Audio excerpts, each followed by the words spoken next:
एखाद्या चित्रपटात हिरोच्या मृत्यूनंतर त्याची जागा हुबेहूब त्याच्यासारखा दिसणारा त्याचा मुलगा घेत असताना आपण अनेक वेळा पाहिलं असेल. मात्र खऱ्या आयुष्यात सुद्धा वडिलांची जागा त्याच्यासारख्या हुबेहूब दिसणाऱ्या त्याच्या मुलानं घेतली आहे. जय या आशिया खंडातील सर्वात रुबाबदार आणि मोठ्या समजल्या जाणाऱ्या वाघानं उमरेड कराड या अभयारण्यात आपलं वर्चस्व निर्माण केलं होतं.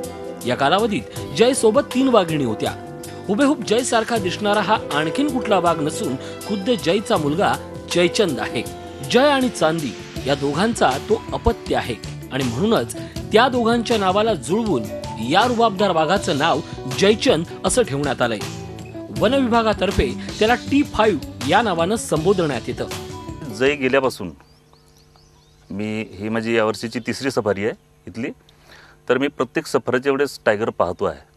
आणि आता जो एक नवीनच आपण जयचंद जो म्हणतो आहे, जय आणि चांदी यांचा अपत्य तो तर अगदी जयसारखाच दिसतोय. त्यामुळे पर्यटकांची संख्या इथं वाढली आहे. आणि चांदी या 2 वाघांचं अपत्य जयचंद हा या ठिकाणी आहे आणि बऱ्याच लोकांना त्यांनी दर्शन दिलेलं आहे आणि मी पण सुद्धा या ठिकाणी जयचं दर्शन घेतलं आहे.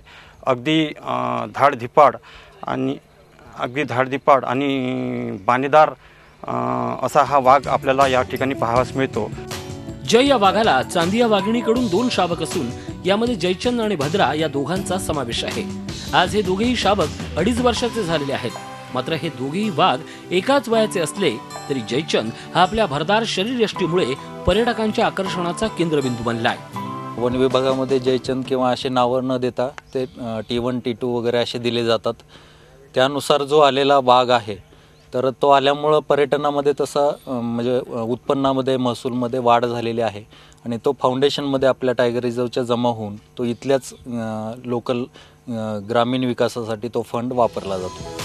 आज आशिया खंडातील सर्वात मोठा वाघ असलेला जय वाघ हा जरी बेपत्ता असला तरी कालांतरानं आज त्याची जागा जयचंदनं घेतली आहे. शिवाय जयचंद हा जयपेक्षाही रुबाबदार होईल असं वन्यजीव अभ्यासकांचं मत आहे.